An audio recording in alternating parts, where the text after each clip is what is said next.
kembali lagi bersama kami di Ngopi Legal, ngobrolnya para pengacara intelektual Pradi Kendal. Tentunya telah hadir bersama kami Mas Reza Bagus Widiantoro. Bagaimana Mas Reza kabar hari ini? Baik, Sekil. Oh iya, ini Mas Reza ini tentunya seorang relawan ya, teman-teman ya, relawan saksi dan korban. Saksi sahabat saksi dan korban. Mungkin bisa diceritakan Mas Reza, apa sih itu sahabat saksi dan korban itu seperti apa? Baik, terima kasih Mas Adil atas satu kesempatan yang langka tentunya dan momentum yang berharga di sini dari teman-teman dari rekan-rekan DPC Pradi Kendal mengundang kami, saya pribadi selaku dari perwakilan sahabat saksi korban, yang dimana sekilas mengenai sahabat saksi korban itu, jadi sahabat saksi korban itu awal mula ada itu di tahun 2020-an awal, itu dibawa kawal langsung oleh Lembaga Perlindungan Saksi dan Korban SAKIR. Jadi lembaga negara yang memang fokus pada hak-hak perlindungan saksi dan korban dibawa langsung pada lembaga negara. Jadi adanya lahirnya sahabat saksi dan korban tidak jauh-jauh daripada banyak kasus ataupun perkara-perkara yang menyangkut mengenai perlindungan saksi maupun korban, khususnya di wilayah Indonesia sendiri. Terus kemudian untuk sahabat saksi dan korban Mas Reza, ini kan tadi Mas Reza mengatakan bahwa di bawah naungan dari LPSK. Sahabat saksi dan korban itu sendiri apakah hanya ada di Kendal atau di berbagai daerah itu sudah ada?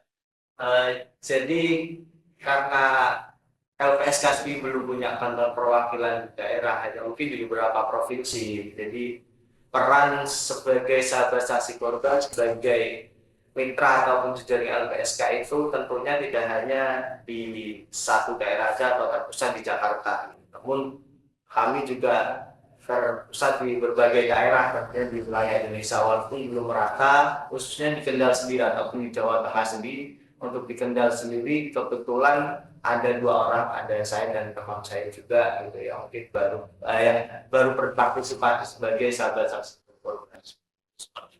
Berarti masih sedikit nih ya, betul, sahabat saksi dan korban di Kabupaten Kendal. Betul. Kalau di daerah mungkin selain Kendal, di mana lagi Mas Reza, atau semua daerah itu ada sahabat saksi? Di tiap daerah, mungkin di Sumatera ada, di Sulawesi, Kalimantan, Papua. Tapi memang yang mayoritas memang tersentral di Jawa. Itulah yang kenapa kita terus mensosialisasikan ataupun mengedukasi masyarakat bagaimana supaya memang sahabat saksi korban ini benar-benar merata dan menjangkau seluruh wilayah di Indonesia. Luar biasa sekali ya teman-teman, ini salah satu relawan yang peduli akan hukum, karena kalau tidak ada saksi hukum juga tidak akan berjalan. Betul. Nah, kemudian Mas Reza, terkait kerja atau visi dan misi tujuannya dibentuknya sahabat saksi dan korban itu seperti apa? Jadi sahabat saksi korban itu kita punya fokus, punya kerja-kerja yang memang kita prioritaskan, khususnya bagi perlindungan kaum yang rentan, terus termarginal, kaum yang tidak mampu, miskin dan sebagainya, yang memang butuh perlindungan, khususnya perlindungan dalam sebagai hak-haknya sebagai warga negara di hadapan baik di hadapan kepolisian maupun sampai pada ranah pengadilan. Mengapa kami SSK di sini hadir, peran pentingnya di situ. Jadi sebagai bisa disebut sebagai perantara ataupun sebagai jejaring LPSK di pusat, jadi SSK itu perwakilannya di daerah. Berarti LPSK itu tidak tersebar di daerah, tapi yang tersebar itu sahabat saksi. Sahabat saksi. Luar biasa sekali ya teman-teman. Nah, terus kemudian dari di Kabupaten Kendal sendiri, yang sepengalaman Mas Reza, pernah enggak ada yang meminta perlindungan terkait saksi dan korban kepada Mas Reza atau teman Mas Reza? Iya. Ini seperti apa? pernah di tahun 2022 akhir kalau nggak salah atau tahun 2023 lah, karena saya pribadi juga bergerak di lembaga bantuan hukum di lembaga perang Nusantara Kendal. Ada memang satu case atau satu kasus yang memang eh, di mana salah satu kasusnya itu mengenai mencabut derajat. Memang kasusnya sudah lama dan memang banyak memeriksa saksi-saksi.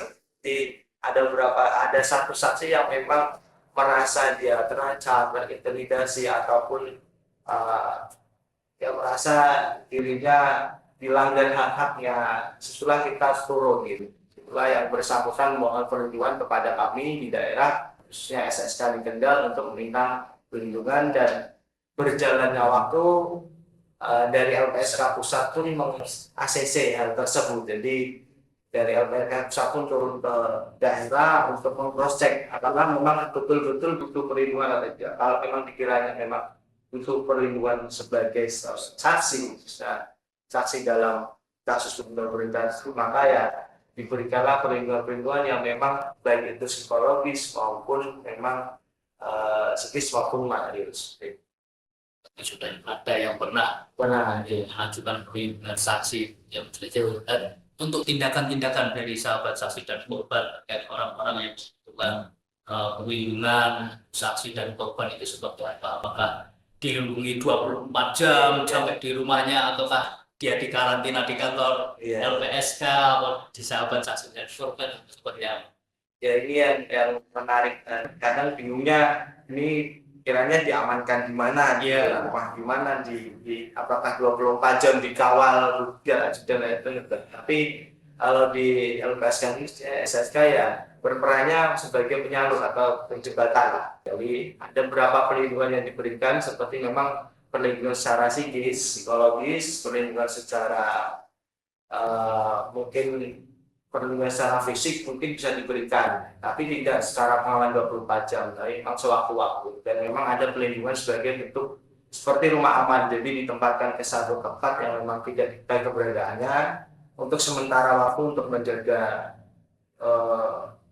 identitas maupun kerahasiaannya selama kasus berjalan, akan ditempatkan di rumah aman. Ya mungkin masih banyak lagi perlindungan-perlindungan yang memang bisa diberikan oleh teman-teman. Berarti ada rumah aman dari saksi dan korban dari SK, jadi saksi dan korban merasa aman dengan melaksanakan hak-haknya dalam persidangan, ranah-ranah itu prosedur itu bisa dijalani.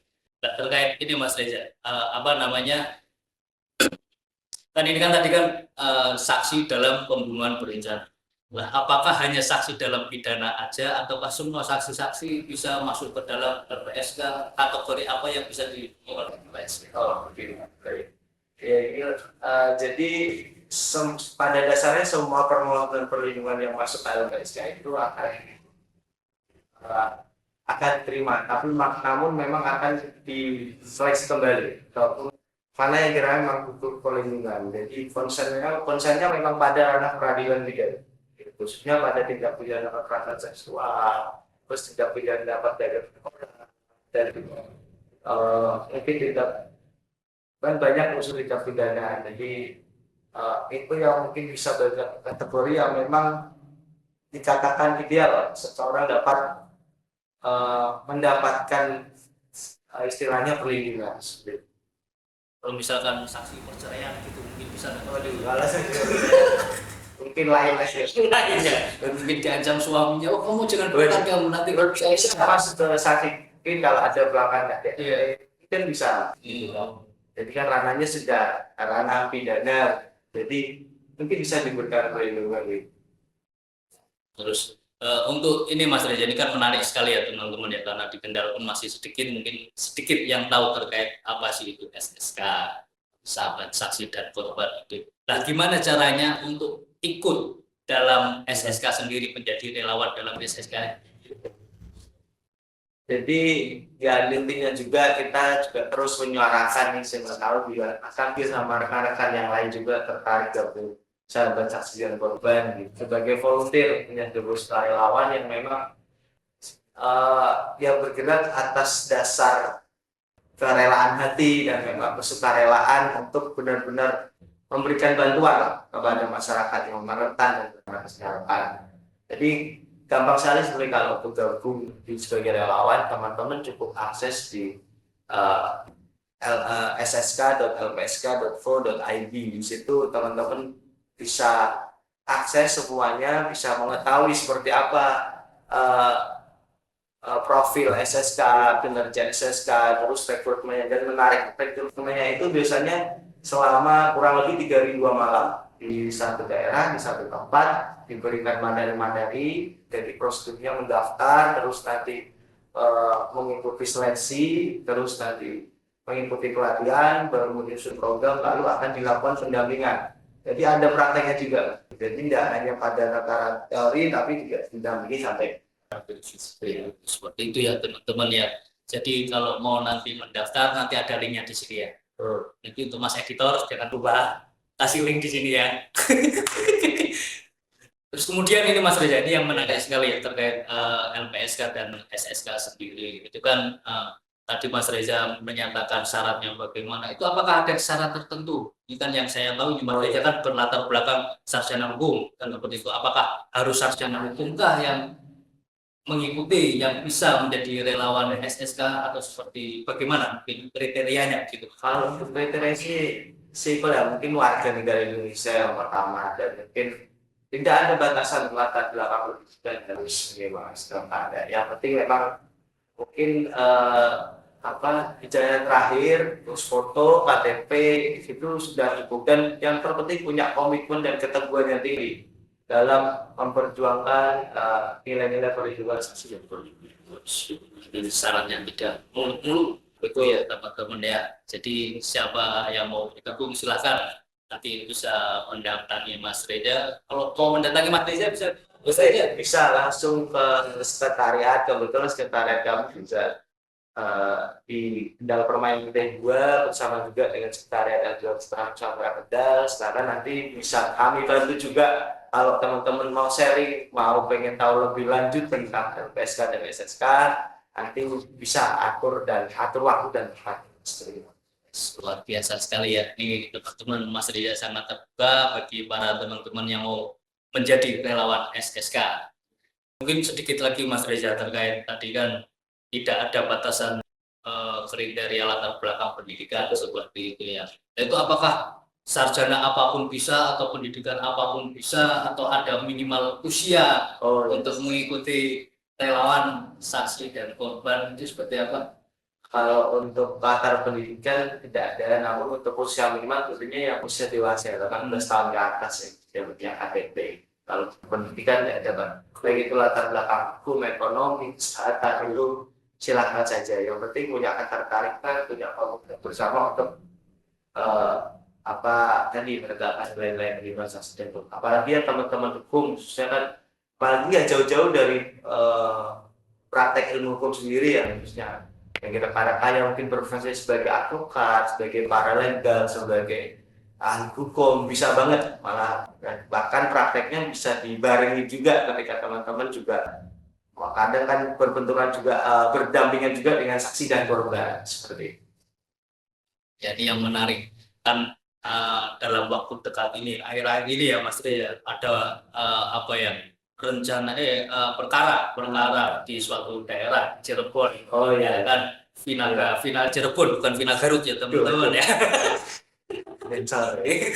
Ini final Cirebon kan terkait saksi-saksinya itu kan pada ketakutan Mas Reza. Iya. Dan mungkin Mas Reza bisa menceritakan mungkin teman-teman yang mengetahui lah terkait saksi, terkait pembunuhan itu bisa nanti menghubungi Mas Reza, atau mungkin ada sahabat saksi dan korban di Cirebon juga mungkin bisa disampaikan Mas Reza sehingga perkara itu terbuka luas, lebar, terang seperti Insyaallah.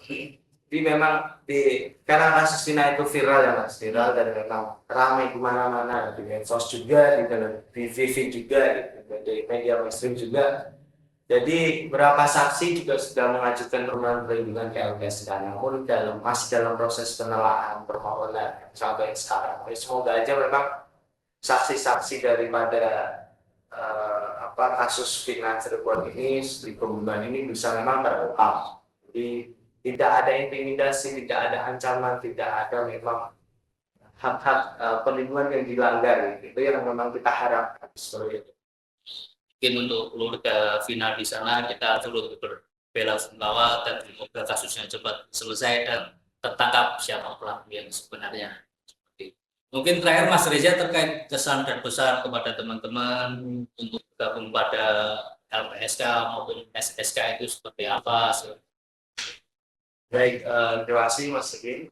Jadi tentunya prinsip dari SSK, LPSK atau Sahabat Saksi Korban itu kita punya tagline itu kita peduli, kita lindungi. Jadi hari ini